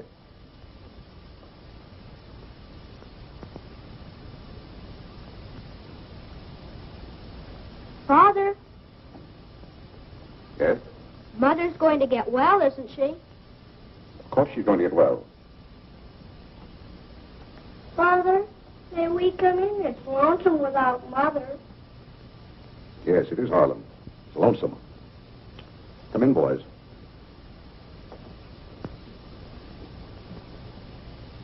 What have you been doing, Harlem? Nothing. They won't let me upstairs. What about you, Whitney? I was supposed to learn the rest of my catechism. Will you hear me, Father? Yes, Whitney, I'll hear you. Start here. How many parts are there in a sacrament? 2. The outward visible sign and the inward spiritual grace. What is the outward visible sign or form in baptism? Water, wherein the person is baptized in the name of... You haven't been baptized, have you, Father? Whitney, what is the outward visible sign? Water, wherein the person... You don't know it well enough, Whitney. You'd better go and study it some more. You want me to read to you, Harlan? Father, are they going to put you into hell. Whitney, take Harlan with you.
Everybody's sending for doctors. Doctors don't do you any good. Only make you feel worse. All poppycock. Who's ringing that bell? Stop that noise! Stop it, I say! What idiot's ringing that bell? Mr. Day, we must all be quiet. Mrs. Day is very ill. I know she's ill. Go up and see if she needs anything. And what are you doing out of the house? Send for the minister. The minister? He'll be right in. He's paying off the cab.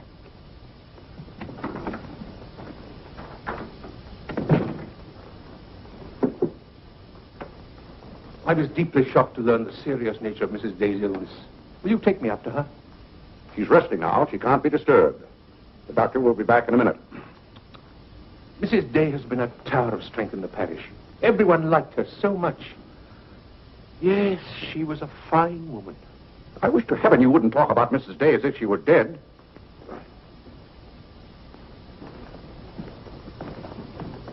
Is the doctor back yet?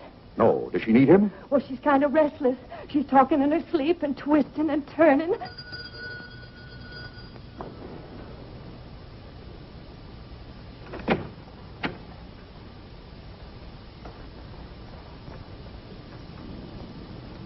Well, Doctor, it seems to me that was a pretty long 10 minutes. See here, Mr. Day, if I'm to handle this case... How can you handle it if you're out of the house? Who is this? It's Dr. Summers. How do you do? I felt that Mrs. Day's condition warranted my getting Dr. Summers here as soon as possible for consultation. I hope that meets with your approval. Yes, of course. Anything that can be done. Upstairs, Doctor. Pardon.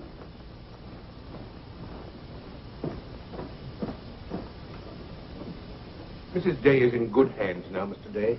There's nothing you and I can do at the moment to help. Dr. Lloyd. Yes? There's something that's troubling Mrs. Day's mind. Oh? I think you know what I refer to. Yes. You mean the fact that you've never been baptized? Yes, I gathered that you knew about it from your sermon last Sunday. But let's not get angry. I think something had better be done about it. Yes, Mr. Day? When the doctors get through up there, I want you to talk to Mrs. Day. I want you to tell her something. Why, I'd be glad to. You're just the man to do it. She shouldn't be upset about this. I want you to tell her that my being baptized would just be a lot of confounded nonsense. But, Mr. Day... No, she'd take your word on a thing like that. And we both must do everything we can to help her now. But the solution is so simple. It would take only your consent to be baptized. That's out of the question. And I'm surprised that a grown man like you would suggest such a thing.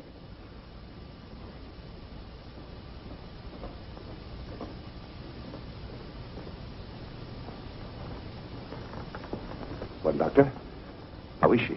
What have you decided? Is there a room we could use for our consultation? Well, yes, my library. Doctor? Dr. Summers, this isn't serious, is it? After we've had our consultation, we'll talk to you, Mr. Day.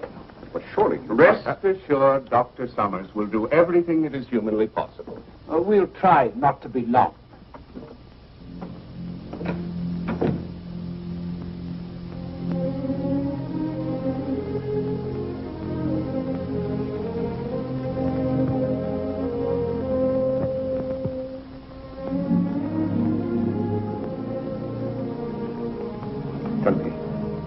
Dr. Summers. He's very highly thought of, isn't he? Oh, yes. But Vinny is seriously... If anyone could help her, he could. Don't you think? Very fine physician. But there is a greater help, ever present in the hour of need. Let us turn to him in prayer. Let us kneel and pray.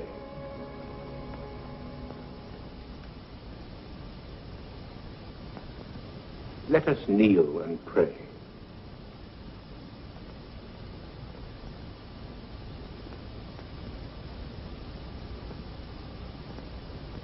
O Lord, look down from heaven. Behold, visit, and relieve this thy servant who is grieved with sickness. Have mercy on her, O Lord. Have mercy on this miserable sinner. Forgive her. And extend thy accustomed She's goodness. not a miserable sinner, and you know it. Oh, God! You know Vinny is not a miserable sinner. She's a fine woman. She shouldn't be made to suffer. It's got to stop, I tell you. It's got to stop.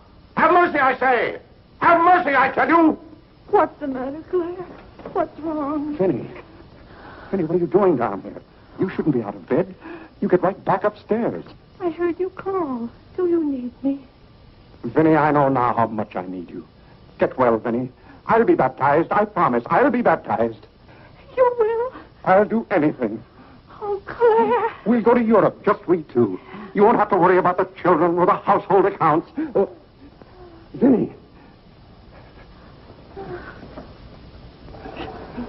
Don't worry, Mr. Day. She'll be all right now. Bless you for what you have done. What'd I do? You promised to be baptized. I did? Oh, Gad!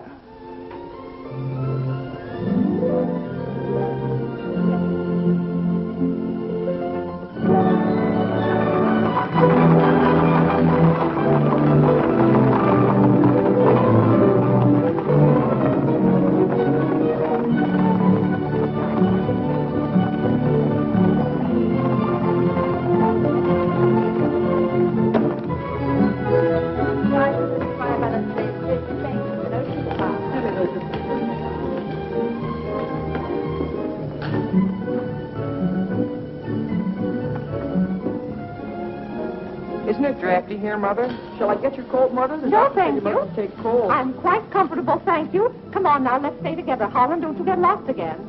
Aren't the hats lovely this year? Ostrich feathers.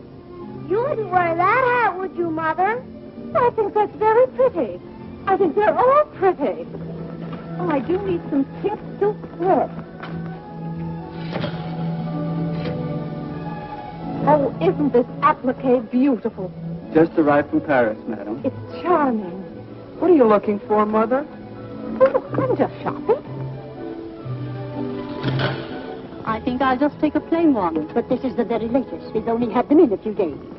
Remember, Mother, this is your first day out. You mustn't get too tired. No, I'm saving myself, dear. I have to. Cousin Cora's coming tomorrow. She is? Does Father know about it? Not yet. Is Mary coming too? Yes, dear. Helen, don't touch things. I'll bet you knew it. No, Look, I'm Mother, excited. just like Father. Not tomorrow. What is this? Aren't the sleeves a little long? Exactly It's right. across the You're right. shoulders. Come on now, Holland. Now about Take my the hand. sleeve. Don't get lost again. Do we have any more of this material? Yes, we do. George, Thank I you. like you to touch things. This one is genuine imitation Dresden. The original design by Duryea. John, isn't this the darlingest thing? It's exactly what I've always wanted. How much is this lovely pug dog? $15, ma'am. $15? Gee whiz, Mother. We can buy a real-life bloodhound for $5. Oh, isn't he perfectly adorable? Oh, I shouldn't. No, I shouldn't. This is Dave. Oh, this is Whitehead. How nice to see you. Are you quite recovered? Almost. This is my first day out. We missed you at the church. You remember Mr. Morley? How do you do, Mrs. How do you do? Mr. Morley preached the Sunday Dr. Lloyd was ill. Oh, yes. I can't tell you how much I enjoyed your sermon. Even my husband enjoyed your sermon. We've just come from the board meeting of the Foreign Mission. I'm taking Mr. Morley home to lunch. I had to drop in here to pick up a purchase. I won't be a minute. Is your parish in the city? Yes, it's on the outskirts. My church is in Audubon Park. Oh, way up there. Oh, are you acquainted in Audubon Park? No, I don't believe we know a soul there. Mr. Morley, would this be possible? My husband, Mr. Day. If we lower the collar, it'll be a very fine fit. You won't find a better suit of clothes in the city for $15. Oh, it's not the price. It's the money. Thank you for holding it for me. Welcome. Goodbye, Mrs. Day. I hope we meet again soon. Goodbye. It was very pleasant meeting you again. I think it was divine providence. I shall be delighted to be of service. Goodbye, Mr. Morley. Goodbye. May I work it? Oh, no, it's against the rules.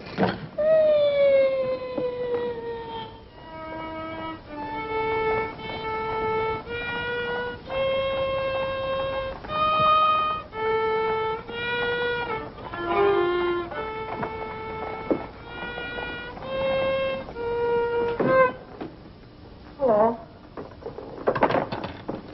What did you bring home more medicine for? Dr. Bartlett paid us off, didn't he? Oh, yes. Oh, Jiminy, you scared me.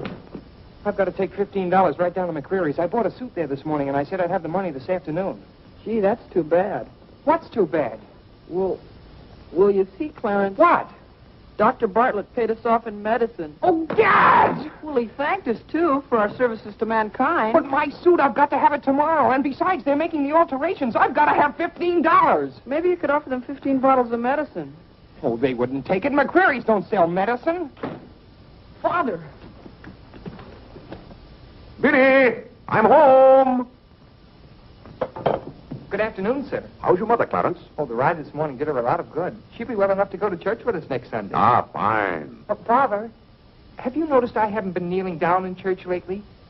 Don't let your mother catch you at it. Then I have to have a new suit of clothes right away. That doesn't make sense. But I can't do anything in your clothes that you wouldn't do. Well, if my old clothes make you behave yourself, I don't think you want to wear anything else. Oh, no, you're you and I'm me. I want to be myself. I mean, suppose I should want to kneel down in front of a girl. Why, in heaven's name, should you want to do a thing like that? Well, I've got to propose to a girl sometime. Clarence. Well, not right away, but for $15 I can get a good suit of clothes. Clarence, you're beginning to talk as crazy as you... Hello, Vinny. You're feeling better today, huh? Much better, thank you, Claire.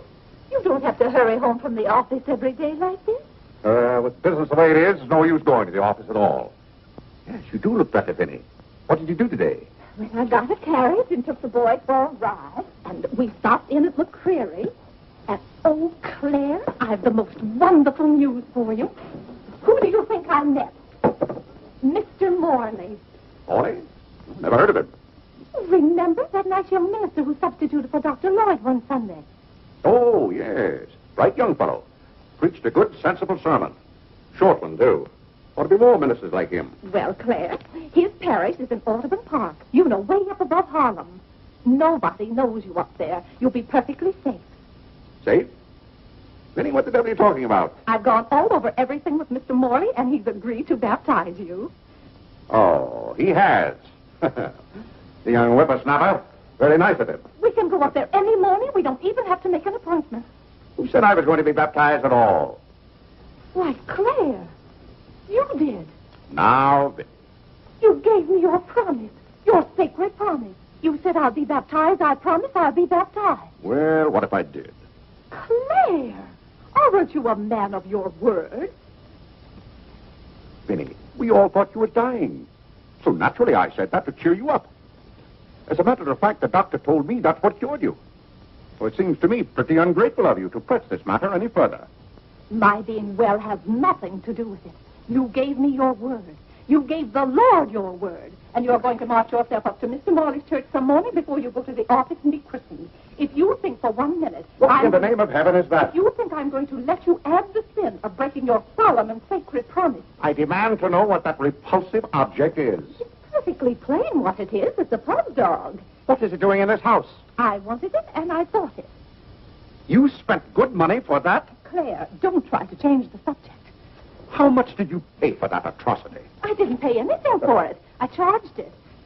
Charged it, I might have known. How much was it? $15. $15? Claire. For that eyesore? Don't you call it lovely work of art an eyesore? It will look beautiful sitting on a red cushion by the fireplace in the living room. If that sits in the living room, I won't. Furthermore, I don't even want it in the same house with me. Get it out of here. Claire, you're not going to get out of this room until you set a date for your baptism. I'll tell you one thing.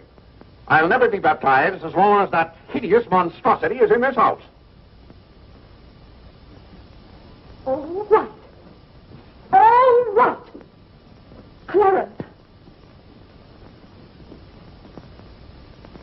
That pug dog goes back this afternoon, and he's christened first thing in the morning. You heard him, didn't you, Clarence? You heard him say that he'd be baptized as soon as I got this pug dog out of the house. You hurry right back to McCreary's with it, and be sure they credit us with $15. Oh, Mother, while we were at McCreary's, I happened to see a suit I'd like very much, and the suit was only $15. Well, Clarence, I'm afraid your suit will have to wait until after I get your father christened. Well, no, I meant that since the suit cost just the same as the pug dog, if I exchange the pug dog for the suit... Why, yes. Then the suit wouldn't cost your father anything. Why, how bright of you, Clarence, to think of that. I'd better start right away before McCreary's closes. Yes. Now, let's see. If we're going to take your father all the way to Audubon Park... Clarence, on your way back, you stop at the livery stable and tell them to have a cab here at 8 o'clock tomorrow morning. Mother, a cab? Do you think you ought to? We can't walk all the way to Audubon Park. But you know what a cab does to Father. This is a very important occasion. All right. Get one of their best cabs, the kind they use at funerals. Well, those cost $2 an hour, and if Father gets mad... Well, if your father starts to argue in the morning, you remember. Oh, he agreed to it. We both heard him.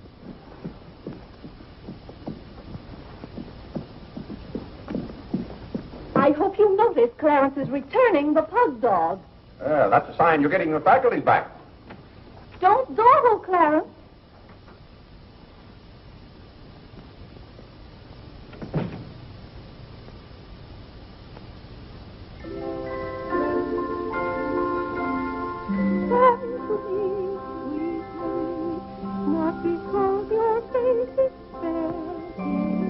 Vinny, it's good to hear you singing again. But your smile so pure and sweet makes my happiness complete. Makes me falter at your feet, sweet Marie. Oh, on the way uptown, I stopped in at Tiffany's and bought you a little something. Thought you might like it. Claire, what a beautiful ring. I'm glad if it pleased you. Oh, Claire, how sweet of you. I don't know how to thank you. And it's thanks enough for me just to have you up and around again. You know, when you're ill, Vinny, this house is like a tomb. There's no excitement. That's the loveliest ring you ever bought me. Now that I have this, you needn't buy me any more rings. Well, if you don't want any more... What I'd really like now is a nice diamond necklace. Vinny, do you know how much a diamond necklace costs? Yes, I know, Claire, but don't you see, you're giving me this shows I mean a little something to you. Now, a diamond necklace. Good heaven. If you don't know by this time how I feel about you. We've been married for 20 years, and I've loved you every minute of it. What did you say, Claire? I said we've been married for 20 years, and I've loved you every minute of it. But if I have to buy out jewelry stores to prove it, if I haven't shown it to you in my words and actions, I might as well... Well, what have I done now? It's all right, Claire. I'm just so happy. Happy? You said you loved me. And this beautiful ring, that's something else I didn't expect. Oh, Claire, I love surprises. Well, that's another thing I've never understood about you, Vinny. Now, I like to know what to expect. Then I'm prepared to meet it. Yes, I know, Claire, but life would be pretty dull if we always knew what was coming. Well, it's certainly not dull around here. In this house, you never know what's going to hit you tomorrow.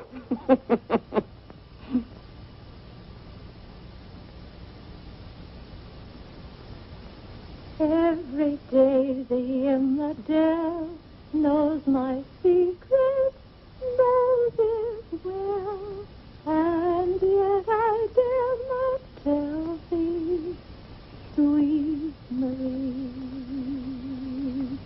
sweet Marie, Sweet Marie, come to me, come to me. not because your face is fair, love to see, Love to see. every daisy in the dell knows my secret, knows it well, and yet I dare not tell, sweet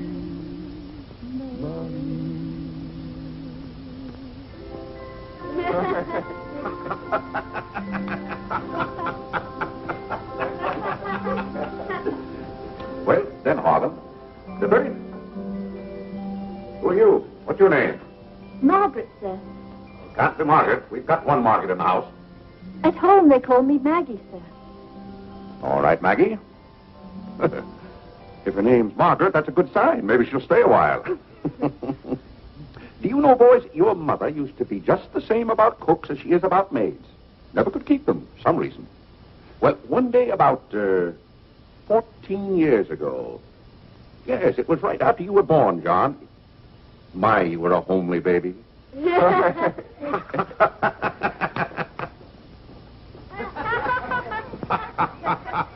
Thank you, Margaret. Good morning, boys. Good morning, Good morning, Mother. Good morning, Claire. Morning, Vinny. Why, you look as though you were dressed for a wedding. Do I, dear? Yes. Have a good night? Yes, thank you, Claire.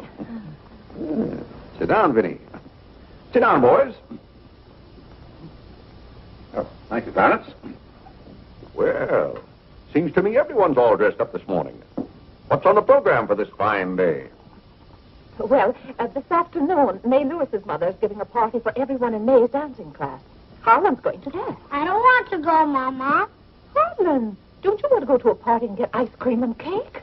May Lewis always tries to kiss me. When you get a little older, you won't object to girls wanting to kiss you. Will he, Clarence?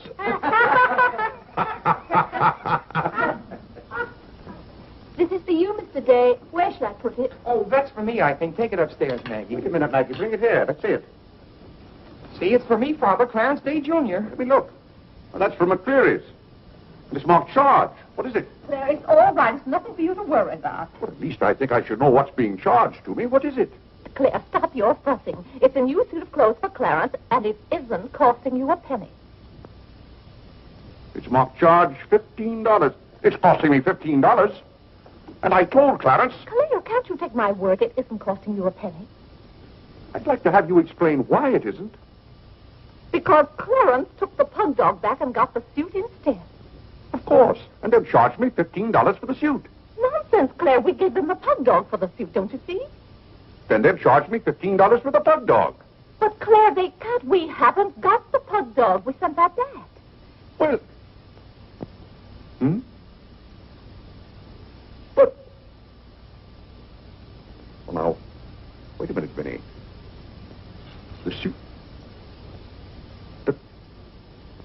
Well, there's something wrong with your reasoning. Well, Claire, I'm surprised at you when you're supposed to be so good at figures. That's perfectly clear to me. Vinny, they're going to charge me for one thing or the other. Don't you let them.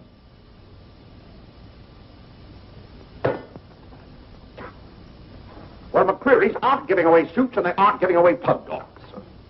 Why, it should be clear to a child that if Clarence sent the pug dog back, they... What? I will not have that botanical freak in this room. John, have you been going around this town selling medicine? Yes, Mother. Dog medicine? No, Mother, not dog medicine. This letter from Mrs. Sprague says you sold her a bottle of this medicine and that her little boy gave some of it to their dog and it killed him. Now she wants $10 from us for a new dog. Here, let me see that letter. Well, he shouldn't have given it to a dog. It's for humans. Why, it's Bartlett's beneficent balm made from a secret formula. Have you been going around among our friends and neighbors selling some patent nostrum? But it's good medicine, Father. I can prove that by Mother. Vinny, what do you know about this? Well, nothing, Claire. But I'm sure John... No, I mean that day Mother was... That's enough. You're going to every house where you sold a bottle of that concoction and buy it all back. But it's $1 a bottle. I don't care how much it is. Here, I'll give you the money now. How many bottles did you sell? 128. 128? Claire, I always told you John would make a good businessman. Young man, you'll have to come down to my office with me. I'll give you the money to buy back that medicine. $128. And $10 more for Mrs. Sprague's dog. That's $138. Thank you, Vinny. But it's all coming out of your allowance. That means that you will not get another penny until the whole $138 is paid up. I'll be 21 years old. Oh, Gad! What's the matter, Claire? What's wrong?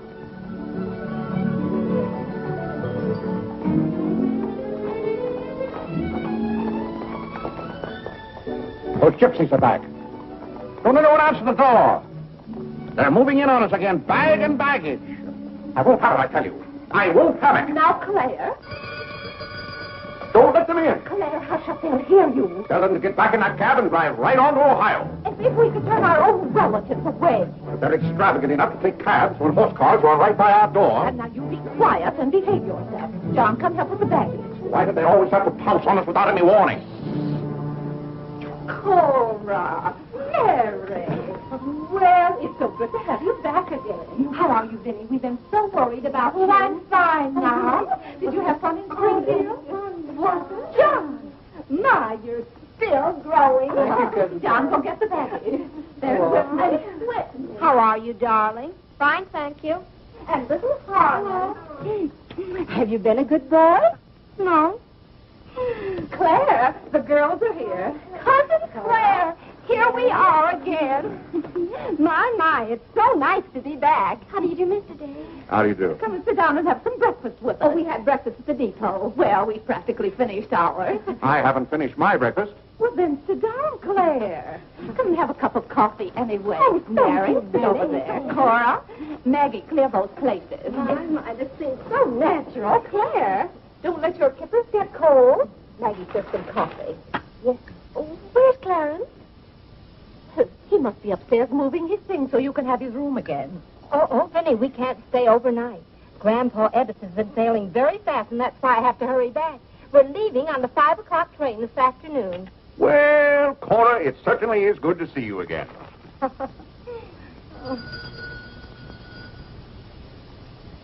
Well, who can that be? Well, this time it can't be another special delivery letter for Clarence. While you were in Springfield, our postman was kept pretty busy. It's the cab, ma'am. Cab? What cab? The cab that's to take us to Audubon Park. Oh? Who's going to Audubon Park? We all are. Cora, the most wonderful thing has happened.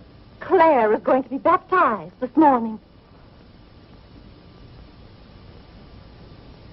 Vinny, what are you saying? I'm saying you're going to be baptized this morning. I am not going to be baptized this morning or any other morning. You promised yesterday that as soon as I sent that pug dog back, you'd be baptized. I never said anything remotely like that. Clarence was right there and heard you. That's why I ordered the cab. The cab. Vinny, you send that right back. I'll do nothing of the kind. I'm going to see that you go to heaven. I can't go to heaven in a cab. Well, you can start in a cab. I'm not sure they'll ever let you into heaven, but I know they won't unless you're baptized.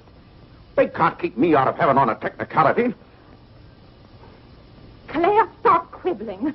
You may as well face it. You've got to make your peace with God. Until you stirred him up, I had no trouble with God. Harlan, Whitney, come get your Sunday hat. Clarence, John. Yes, Mother? Hurry, we're ready to go. Oh, my prayer book. Harlan, come let me fix your tie. Vinny, are you mad? Was it your plan that my own children should witness this indignity? Why, Claire, they'll be proud of you. I suppose Harlan is to be my godfather. Vinny, I won't go through with this thing. That's final. Claire, dear, if you feel that way about it. I do. Then we won't take the children with us. I'm not talking about the children. I'm ready, Mother. Oh, John. Vinny, I haven't time for anything like that this morning. I've got to take John down to my office with me and give him the money to buy back that dog medicine. But it wasn't dog medicine, sir. Young man, we're starting downtown this minute. You will do no such thing. You gave me your sacred promise that day I almost died. Yes, and she would have died if we hadn't given her some of that medicine. That proves it's good medicine. You gave your mother some of that dog medicine? John, you didn't. Yes, we did, Mother. We put some in your tea that morning. Oh, John. Do you realize you might have killed your mother? You did kill Mrs. Sprague's dog. John, I'll have to give considerable thought as to how you're to be punished for this. But Claire... No, Vinny. When I think of that day, why, we might have lost you. You're all right now, thank heaven. But what I went through that afternoon, the way I felt, I'll never forget it. You've forgotten it already. What do you mean? That was the day you gave me your sacred promise. Yes, but I wouldn't have given you my promise if I hadn't thought you were dying. And you wouldn't have almost died if John hadn't given you that dog medicine. Don't you see? Well, the whole thing is illegal. Suppose I had died. It wouldn't make any difference to you. You don't care whether we meet in heaven or not. You don't care whether you ever see me and the children again. Now, Vinny, you're not being fair to me. It's all right, Claire.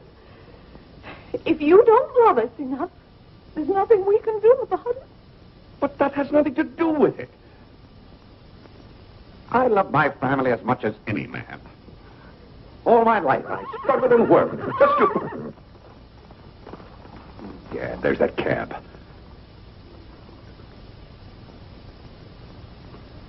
Vinny, you're not well enough to go all the way to Audubon. Oh, I'm well enough if we ride. But that trip would take all morning. And those cabs cost $1 an hour. This is one of their best cabs. This costs $2 an hour. Well, then why aren't you ready? Get your hat on. Oh, tarnation! Hallelujah! Amen! Young lady, if it hadn't been for you, no one would have known whether I was baptized or not.